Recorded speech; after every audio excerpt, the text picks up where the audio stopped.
புனிதமிக்க ஒரு ரமலான் மாதத்தை 30 நாட்கள் நோன்பு நோற்று இன்றைய தினம் இந்தியா தவிர பல்வேறு நாடுகளில், உலகெங்கும் இருக்கக்கூடிய பல்வேறு நாடுகளில் ரமலான் பெருநாள் தொழுகை சிறப்பாக நடைபெற்றிருக்கிறது. மதுரையிலும் சிறப்பாக நடைபெற்ற அந்த சிறப்பு தொழுகையில் நான் கலந்து கொண்டிருக்கின்றேன். இந்த பெருநாள் தொழுகையின் பெருநாள் தினத்தன்று உலகெங்கும் வாழக்கூடிய அனைத்து மக்களும் சகோதரத்துவமும் அமைதியாகவும் சமூக நல்லிணக்கத்தோடு வாழ வேண்டும் என்ற பிரார்த்தனையை எல்லோரும் செய்திருக்கிறார்கள். நானும் செய்திருக்கிறேன். வரக்கூடிய நாட்களில் எந்த மதமாச்சரியங்களும் இல்லாமல் மத நல்லிணக்கத்தோடு அனைவரும் வாழக்கூடிய ஒரு சூழலை வல்ல இறைவன் ஏற்படுத்தி தர வேண்டும் என்று துவா செய்திருக்கிறேன். நானே அவ்வளோதானே, அரசியல்லாம் வேணாம்ல சார். இப்போ தேர்தல் நேரங்களில் நடத்தை விதிகள் இருக்குது. இந்த படங்கள் ஒரு சில அரசியல் சார்ந்த படங்கள் வெளிவரும்போது அதை தலைமை தேர்தல் ஆணையம் தான் முடிவெடுக்கணும் அப்படின்லாம் கூட சொல்கிறாங்க. அது திரைத்துறைக்கு சரியாக வருமா? அது எப்படி? இல்லை, நீங்கள் தேர்தல் ஆணையம் உச்சபட்ச அதிகாரம் கொண்டது. அது ஒரு முடிவை எடுத்திருக்கும் பொழுது அதுக்கு கட்டுப்பட வேண்டியது அனைவருக்குமான பொறுப்பு இருக்குது. அதில் கூடுதலாக இதுக்கு முன்னாடி வரைக்கும் தேர்தல் ஆணையத்தினால் தேர்தல் நேரத்தில் எந்த படமும் நிறுத்தப்பட்டதாக எனக்கு நினைவில்லை. முதல் முறை தடை செய்யப்பட்டிருக்கிற காரணங்கள், அதுக்கான காரணத்தை தணிக்கைத்துறையும் சொல்லலை, அவங்களும் சொல்லலை அந்த படத்தில் என்ன தான் பிரச்சனை இருக்குன்னு. விஸ்வரூபம் திரைப்படம் வரும்பொழுது அந்த திரைப்படத்தில் மைனாரிட்டி பீப்புளோட மனசு பாதிக்கப்படுவது போல காட்சிகளும் வசனங்களும் இருந்தது. அவர்களை தீவிரவாதிகள் போல சித்தரிப்பது போல இருந்தது. அதனால் படம் பார்த்தவங்க அந்த எதிர்ப்பு தெரிவித்தாங்க. ஜனநாயகத்தில் என்ன இருக்குன்னு யாருக்குமே தெரியாது. அது ஒரு ஹிடன் அஜெண்டாவாகவே தான் இருக்குது. ஏன்னா அது ஒரு ரீமேக் ஃபிலிம், தெலுங்கிலிருந்து மொழிமாற்றம் செய்யப்பட்ட ஒரு படம். அது வேறு மொழியில், தமிழ் மொழியில் மீண்டும் உருவாக்கம் செய்யப்பட்ட படம். அது அந்த படத்தில் அப்படி என்ன காட்சி இருந்தது? வரம்பு மீறிய காட்சிகள் இருக்கா அல்லது வசனங்கள் இருக்கான்றதை ரெண்டு தரப்புமே சொல்லாதது தான் இதில் ஒரு பெரிய கேள்விக்குறியாக இருக்குது. ஒன்று, தணிக்கைத்துறை சொல்லணும் இந்தந்த காட்சிகள் இருக்குது, இதெல்லாம் இதை கட் செய்யணும் அப்படின்னு சொல்லணும். முதல்ல தணிக்கைத்துறை என்பது, நான் மீண்டும் உங்களுக்கு நினைவுபடுத்த விரும்புகிறேன், காட்சிகளை கத்தரிப்பதற்கான அதிகாரம் தணிக்கைத்துறைக்கு கிடையாது. அது சென்சார் போர்டு தான், அது சர்டிஃபிகேட் ஆஃப் போர்டு தான். அது ஒரு தகுதி சான்றிதழ் தான் கொடுக்கணும்.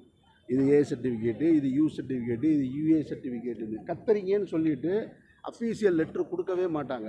அது உங்களுக்கு தான் தெரியுமான்றது தெரில.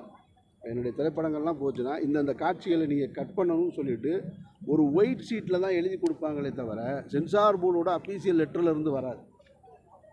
நீங்கள் பார்த்தீங்கன்னாக்கா சிகரெட் குடிக்கிற காட்சிகளுக்கு இங்கே தமிழ் சினிமாவில் சப்டைட்டில் போடணும். ஹிந்தியிலேருந்து வர்ற படங்களுக்கு மது அருந்துகிற காட்சிகளுக்கு எதுவுமே இருக்காது.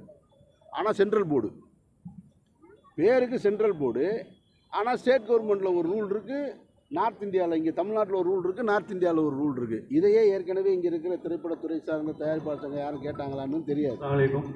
அதனால் இது ஒரு சிக்கலானது. இதில் ஒரு அரசியல் நடவடிக்கை இருக்குது அப்படின்னு தான் நம்ம எடுத்துக்க முடியும். ஆண்கள் முன் வரிசையில் சப்போஸ் சரி பண்ணிக்கிங்க. பெண்கள் உங்களோட பகுதியில் முடிச்சிடும். வாலண்டியர் சகோதரர்கள் பகுதியில் இருக்கிற அந்த முசல்லா தேர்தல் ஆணையம் சில விதிமுறைகளை கொண்டு வரும்போது அதை நம்ம தவிர்க்க முடியாது. அதான் சார். இப்போ இந்த துரந்தரில் கூட மோடி பதவி ஏற்றது, பணம் எதிர்ப்பு, அந்த காட்சிகள்லாம் இருக்குது, அதுவுமே வந்திருக்குது. இப்போ நீங்கள் அதில் சொன்னீங்க ஜனநாயகத்தில் என்ன இருக்குன்னு தெரியல, ஆனால் அது இந்த படத்தில் இந்த காட்சியெல்லாம் இருக்குது. தேர்தல் நேரம் வேற. எப்படி பார்க்க? இல்லை, 2014 பாஜக ஆட்சிக்கு வந்ததற்கு பின்னால் இருந்து பாஜக ஆதரவு திரைப்படங்கள் நிறைய வந்துட்டு தான் இருக்குது. காஷ்மீர் ஃபைல்ஸில் தொடங்கி கேரளா ஸ்டோரி வரைக்கும் இதையெல்லாம் அரசாங்கமே ஊக்குவிக்கிறது, அதிகாரத்தில் இருக்கிறவங்களே ஊக்குவிக்கிறாங்க. ஒருவேளை இந்த படத்தில் இருக்கிற காட்சிகள் ஏதாவது அவர்களுக்கு எதிராக இருந்திருக்கலாம். அது ஒரு சார்பு நிலையில் தான் இருக்குது அப்படின்றத மறுக்க முடியாது. கூட்டணி வந்திருந்தா ஒரு இஷ்யூ தெரியலையே, அது அவங்க தானே சொல்லணும். அந்த படத்தில் என்ன பிரச்சனை இருக்குன்னு சொல்ல மறுக்கிறது தான் பிரச்சனை. சார் அடித்தவன் சொல்ல மாட்டான், அடி வாங்கினவன் சொல்லணும்ல, என்னை இதுக்காக தான் அடிக்கிறாங்கன்னு. அவங்களும் சொல்ல மாட்டேன்றாங்கன்னா நம்ம யூகத்திலே பேச முடியாது இல்லையா?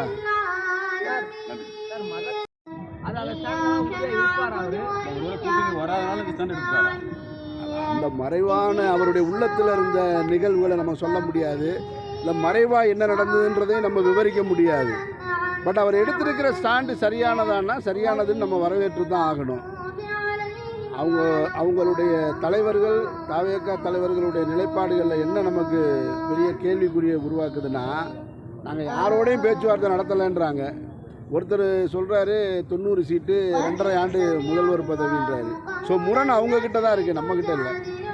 நான் சொல்கிறது நம்பகத்தன்மையாக இருக்கான்னு எனக்கு கிடைக்கல, நான் மதசார்புக்கு வர்றேன்னு சொல்கிறாரு. அதுக்காக சந்தேகப்பட வேண்டியது இல்லைல்ல. நம்ம அரசியல் களத்தில் இருக்கிறவங்க, மக்களுக்கு நன்மை செய்யணும்னு வர்றவங்கள முதல் பார்வையிலே சந்தேக பார்வை பார்க்க வேணாம், காலப்போக்கில் நம்ம பார்த்து தெரிஞ்சுக்கலாம்.